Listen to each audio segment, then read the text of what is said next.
భక్తి సాధనలో నిలవలేక పడతా లెగుస్తా వాళ్ళని తిట్టుకుంటూ ఉంటారు. నా బతుకు పాడుగాను, 4 రోజులు కాస్త నికరంగా భక్తి చేస్తే 5వ రోజు టపీమని పడుతున్నాను. ఆ నోరు జారటమో, ఈ కాలు జారటమో, ఆ చెయ్యి జారటమో, ఏదో ఒకటి జారిసేస్తున్నాను. నేను నా బతుకంతా ఇంతే తెల్లారిపోతుంది, నేను మారి చచ్చేటట్టే లేదు అసలు నా బతుకు అని ఆత్మీయ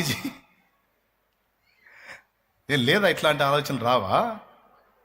ఆత్మీయ జీవితంలో స్థిరత్వాన్ని కోల్పోయి 4 రోజులకి 3 రోజులకి పడతాలు లెగుస్తా వీళ్ళు ఆత్మీయ సమస్యతో బాధపడుతుంటారు. ఇట్లా ఉండొద్దని దేవుని వాక్యంలో ఉంది. నేనేమో 4 రోజులు నికరంగా ఉంటే 5వ రోజు మళ్ళీ అట్లనే చేస్తున్నాను. ఉపవాసాలు సరిగా ఉండలేదు, ప్రార్థన సరిగా చేయట్లేదు, వాక్యం చదవట్లేదు, అసలు భక్తిలో కరెక్ట్గా నిలబడట్లేదు, అసలు నేను పరలోకం పోతానో లేదో, రాకుండా ఎత్తబడతానో లేదో, ఏందో అసలు నా భక్తి సాధన ఏందో, అసలు నా సిద్ధపాటే దరిద్రంగా ఉంది, అసలు నా భక్తే సరైనది కాదు అని తమ ఆత్మీయ స్థితిని గురించి కుంచుకుపోతా, కుమిలిపోతా, భయపడతా కొంతమంది ఆ సమస్యతో ఉంటారు. నేను చెప్తున్నాను, శరీర విధమైన సమస్యలైనా, మానసిక పరమైన ఒత్తిళ్ళైనా, ఆత్మీయ సమస్యలైనా, ఈ మూడింటిని ఆయన డీల్ చేయగలడా లేదా? చెయ్యగలడు.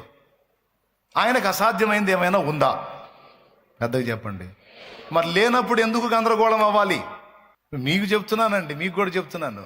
ఎందుకు ఎందుకు ఎందుకు ఎందుకు దేవుని శక్తిని సందేహించినందున మనం అశాంతిలో, ఆవేదనలో బ్రతుకుతున్నాం. తొందరపాటు అడుగులు వేసి తొందరపాటు నిర్ణయాలు చేస్తున్నాం. అలా వద్దు. దేవుడు మన 3 విధములైన సమస్యలకు చాలినవాడు, సమాధానం ఇయ్యగలుగుటకు శక్తి గలవాడు. ఒకవేళ కొన్ని రకాల కీడుల్లాగా, కొన్ని రకాల సమస్యల్లాగా మన మీదికి వచ్చినవి కూడా ఆయన మనకు అనుకూలంగా, మనకు మేలుకరంగా మార్చగలడా, మార్చలేడా? ఎంతమంది నమ్ముతారు? రైట్, మార్చగలడు అని నమ్మినప్పుడు మనం ప్రశాంతంగా ఉండొచ్చు. దేవుడు సంతోషిస్తాడు. పెను తుఫాను లాంటి, సుడిగాలు లాంటి శోధనల్లో సైతము చిరునవ్వులు చిందిస్తూ దేవుని బట్టి నువ్వు ధైర్యం తెచ్చుకుంటే దేవుడు 2 జరిగిస్తాడు. ఒకటి, దేవుడు సంతోషిస్తాడు. 2వది, నీ విశ్వాసము చొప్పున నీవు అనుకున్నట్లే నీ పట్ల దేవుడు ఘనమైన కార్యాలు జరిగిస్తాడు. కానీ మైండ్ దగ్గర పెట్టుకొనినండి, మనం అలాగా అనుకూలంగా, దేవునికి అనుకూలంగా మనం ఆలోచనలు చేయకుండా, దేవునికి అనుకూలంగా విశ్వాసంతో మనం మాట్లాడకుండా తరచుగా మనం శోధించబడతాం. అదే వాడు మన మీద వేసే అగ్ని బాణాల అపవాది. వాడు వేసే బాణాలన్నీ కూడా మనలో డౌట్లు మొలిపిస్తూ ఉంటాయి. అన్నీ వ్యతిరేకంగా, దేవుని శక్తిని సంశయించేటట్టుగా, దేవుని శక్తిని అనుమానించేటట్టుగా, ఆలోచించే విధంగా, మనం ప్రవర్తించే విధంగా, ప్రయత్నించే విధంగా వాడు మనల్ని శోధిస్తాడు. ఇదైతే ఖచ్చితంగా మనకు ఎదురైద్ది.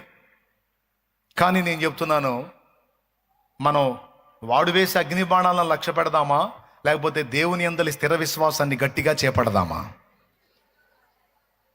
మంచి పోరాటము పోరాడి తిని, నా పరుగు కడముట్టించి తిని, నా విశ్వాసము కాపాడుకుంటే నీక మీదట నా కొరకు నీతి కిరీటం ఉంచబడి ఉన్నది అన్నాడు అపోస్తలుడైన పౌలు తిమోతికి రాసిన 2 పత్రిక 4వ అధ్యాయం 7వ వచనంలో. కాబట్టి మొదటి విషయం గుర్తుపెట్టుకోండి, దేవుని శక్తిని సంశయించేటట్టు, అనుమానించేటట్టు మన పరిస్థితులను గుప్పించి మన మీదకి వాడు అగ్ని బాణాలను వదులుతా ఉంటాడు. అది డైలీ వాడు చేసే పని. కానీ మన నోట ఏముండాలి? నా దేవుడు ఎల్ షద్దాయ్. చెప్పండి, నా దేవుడు అంటే ఎవరో? సర్వశక్తి గల దేవుడు. 2వ మాట ఏముంది? ఆయనకు అసాధ్యమైనది ఏది? మరి అసాధ్యమైనది ఏమీ లేకపోతే మరి ఇప్పుడు ఇన్ని కీడుల్లో పడ్డావు కదా, ఇవన్నీ రాకుండా ఆపొచ్చు కదా అంటారు. పక్కన ఉంటారు కదా వాళ్ళు అంటుంటారు. అంటే మీ పక్కన ఉన్నవాళ్ళు కాదు, మీరు శోధనలో ఉన్నప్పుడు మీ పక్కన చేరతారు.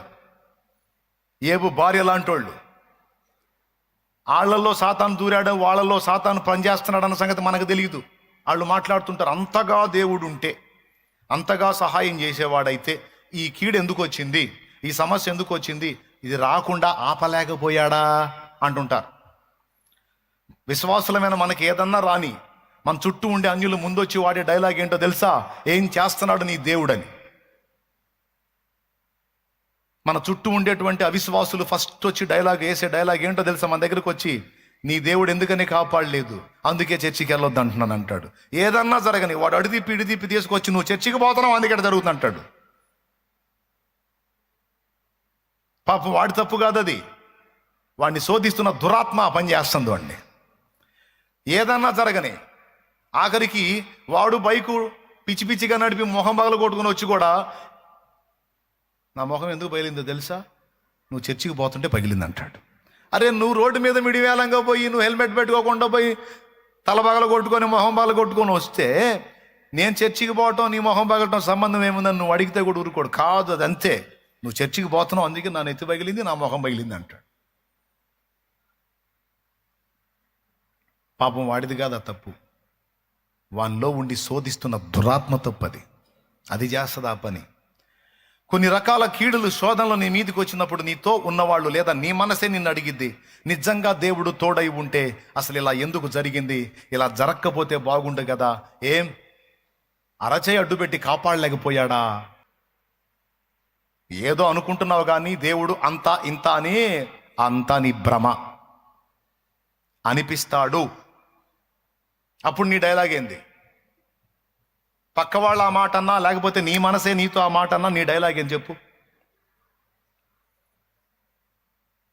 నువ్వైతే ఏమంటావు అక్క? నువ్వైతే ఏమంటావు? మోకాళ్ళుని ఆ మాట అన్నోళ్ళు అటు పోగానే, ప్రభువా నిజమే కదా తండ్రి, మరి నీ దూతల కాపుదల అంటివి, నేను నీ విడవని ఎడబాయనంటివి, బైబిల్ నిండా పెద్ద పెద్ద మాటలు మాట్లాడితివి, మరి ఎందుకు రానిచ్చావయ్యా, వాళ్ళు అన్నది నిజమే కదా ప్రభువా అని అడుగుదామా? లేకపోతే ఏమందాం? మరి ఏమందాం? నా లైఫ్, నా వారి లైఫ్, నా జీవితం, నా వారి జీవితం నా దేవుడి చేతుల్లో ఉంది.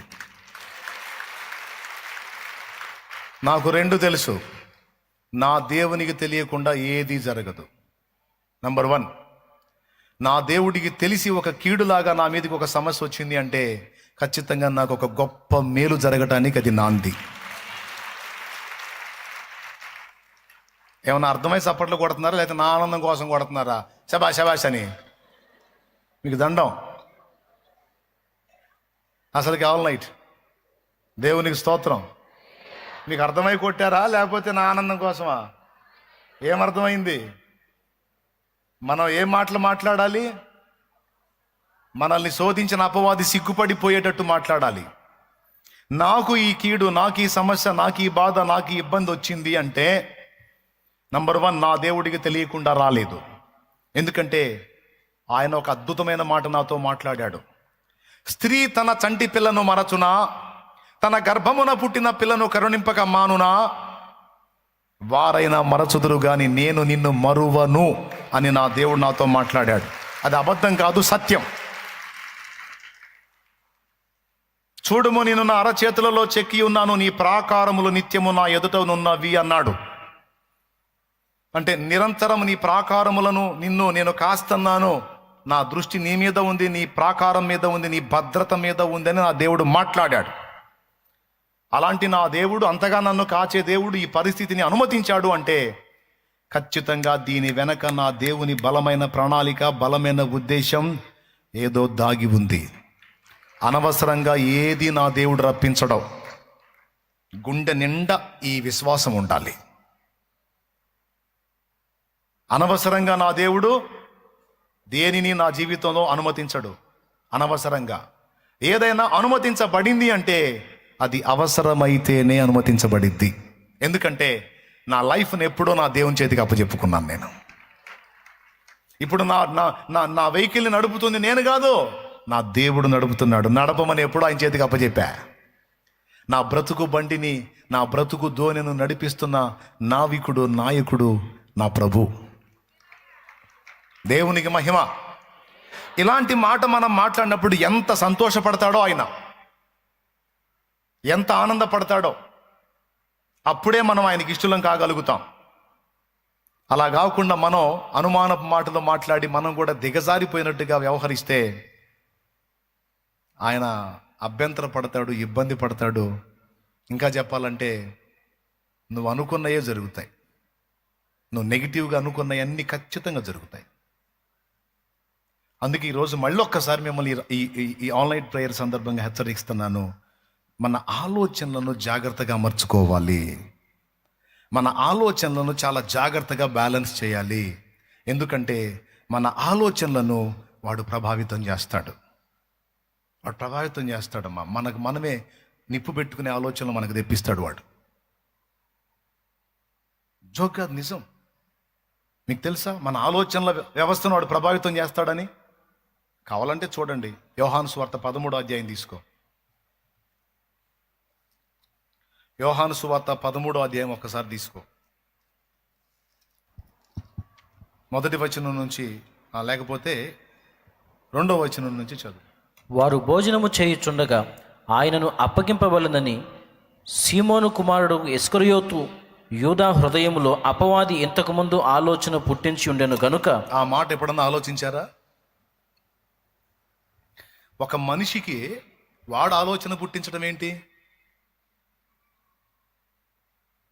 ఒక మనిషికి తన ఆలోచనలు తనకుంటాయి కదా.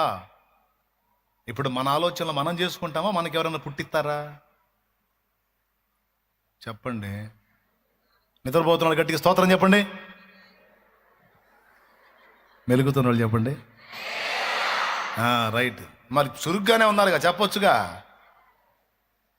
చెప్పండి. ఆలోచనలనే మనకు పుడతాయా లేకపోతే ఎవరైనా పుట్టిస్తారా? మనకు తెలిసి ఆలోచనలన్నీ మనమే ఆలోచించుకున్నట్టు మన ఫీలింగు. మనం చేసిన పనులన్నీ మనమే సొంత ఆలోచనలు చేసుకొని మనమే చేస్తున్నాం అన్నది మన ఫీలింగు. కానీ రహస్యం ఏంటో తెలుసా? కొన్నిసార్లు మనం చేసుకుంటున్నాం అనుకున్న ఆలోచనల్లో వాడెంటరై వాడు పుట్టించే ఆలోచనలు కూడా ఉంటాయి. అంతెందుకు, ఇప్పుడు నేను వాక్యం చెబుతున్నా కదా, మీకు దిక్కుమాల ఆలోచనలు కూడా వస్తాయి.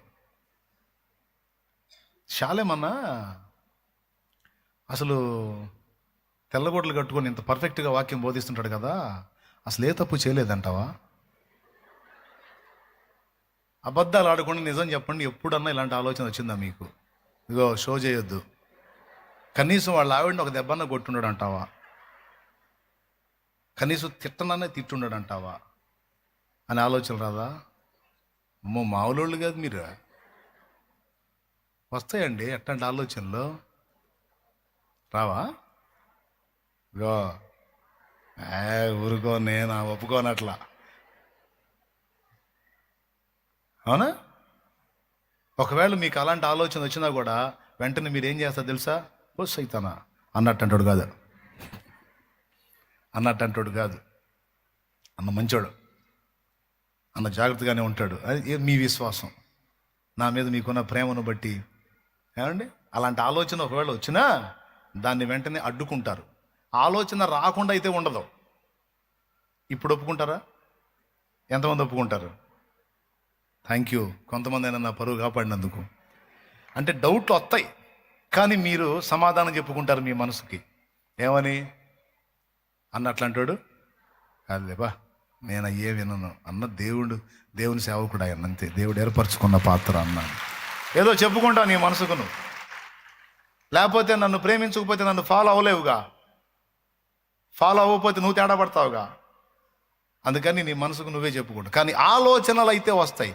నేను చెప్తున్నాను, మనకు వచ్చేటువంటి ఆలోచనల్లో దాదాపు సగభాగం నెగిటివ్ ఫోర్స్ నుంచి వస్తాయి. దీన్ని రాసి పెట్టుకోండి. మన ఆలోచనల్లో సగభాగం వ్యతిరేక శక్తుల నుండి వస్తాయి. ఏందనుకున్నావు మరి? నువ్వేమనుకుంటావు? నువ్వే ఆలోచించుకుంటున్నావు అనుకుంటావు. ఫర్ ఎగ్జాంపుల్ సింపుల్గా చెప్తా. ఇంట్లో గొడవ అయింది, చిరాకు పుట్టింది. గొడవ దరిద్రం కన్నా చస్తే పోయిద్ది. ఒక్కసారి చచ్చిపోతే పోయిద్ది. ఎట్ట చావాలి? చస్తే పోయిద్ది అనే ఆలోచన ఎప్పుడైనా మీకు వచ్చిందా? వస్తే చేతులు ఎత్తండి. ఎంతమందికి వచ్చిందో చేతులు ఎత్తండి. అట్లా కదిలించండి చేతులు. చాలామంది చేతులు ఊపుతూ ఉన్నారు. అంటే దాదాపు ఇక్కడ ఉన్న వాళ్ళతో దాదాపు వేల సంఖ్యలోనే వచ్చింది అలాంటి ఆలోచన. ఒకసారి చెప్పండి, నేను చెప్తాను. ఆ తర్వాత ఆ ఆలోచన వచ్చినప్పుడు చస్తే పోయిద్దని ఏదో వచ్చింది ఆలోచన.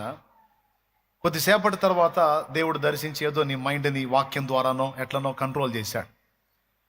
సడన్గా అప్పుడే ఏదో నా షార్ట్ మెసేజ్ ఏదో వచ్చింది నీకు. నీ కోసం చచ్చిపోయిన వాడు ఒకడు ఉండగా నువ్వు చస్తాను బతుకుతానంటో నిద్రమోహం దానా అని ఒక మాట వచ్చింది. నేను అన్నాను అనుకో, చంప చెళ్ళు అన్నట్టు ఉంటుంది, నిషా దిగిద్ది.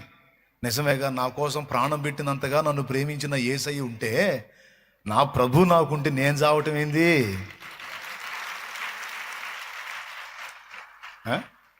పిరికి పంద, దద్దమ్మ, చేతగానోడా అని తిడుతుంటాను నేను. చావటానికి ఆలోచిస్తున్నావు పిరికి పంద అంటాను నేను. అప్పుడేం జరిగిద్దంటే చంప చెళ్ళు అనిపించి దేవుడు మాట్లాడుతున్నప్పుడు కొంచెం ఆలోచన కదిలి ఆ అభిప్రాయం మారిపోయింది. నిజమే కదా, దద్దమ్మలు కదా చావాలనుకునేది, చేతగానోళ్ళు కదా, నేను పోరాడతా చావను అని నీ అభిప్రాయాన్ని నువ్వు మార్చుకుంటావు. బాగా వినండి. అంటే అసలు చావాలన్న ఆలోచన నీకేమనిపించింది అంటే నాకే పుట్టిందని నీకు అనిపించింది. కాదు, నీవు ఆవేశంగా ఉన్నప్పుడు, నీ స్థితిని నీవు మరచిపోయి ఉన్నప్పుడు ఖచ్చితంగా డెవిల్, దురాత్మ దాని ఆలోచనలను నీ మీదకి పంపించింది. ఇది యూదా గురించి రాశాడు ఇక్కడ. ఆయనను అప్పగింపవలనని యూదా హృదయములో సాతాను ఆలోచన పుట్టించను అని ఉంది ఇక్కడ. అపవాది వాని హృదయంలో ఆలోచన పుట్టించాడంట. అసలు ఆశ్చర్యకరమైన విషయం ఏంటి, మన హృదయం ఏంటి, మన హృదయంలో వాడు ఆలోచనలు పుట్టియటం ఏంటి అంటే అలాంటి అవకాశం ఉందని ఇక్కడ వ్రాయించాడు దేవుడు. అంటే మన ప్రమేయం లేకుండా మరొక వ్యక్తి మనల్ని లీడ్ చేసే విధంగా అవకాశం ఉంది. మన ప్రమేయం లేకుండా వేరే ఆత్మలో మనల్ని బ్యాలెన్స్ చేసే అవకాశం ఉంది అనే ఒక నగ్న సత్యాన్ని యోహాను సువార్త 13లో దేవుడు రాయించాడు. దేవునికి స్తోత్రం కలుగును గాక. కాబట్టి మీలో ఎంతమందికి అర్థమవుతుందో, దీన్ని ఎంతమంది తీవ్రంగా తీసుకుంటున్నారో నాకైతే తెలియదు. కానీ నేను ఇచ్చే ఇన్ఫర్మేషన్ మాత్రం పర్ఫెక్ట్, నేను ఇచ్చే సమాచారం మాత్రం శ్రేష్టమైంది, కీలకమైంది, ముఖ్యమైనది, గుర్తుపెట్టుకోవాల్సింది. దీన్ని టేక్ ఇట్ ఈజీగా వదిలేశారంటే చాలా లాస్ అవుతారు. తీవ్రంగా తీసుకొని జాగ్రత్త పడ్డారంటే ధన్యులు అవుతారు, కాపాడబడతారు, జయం పొందుతారు. దేవునికి మహిమ కలుగును గాక.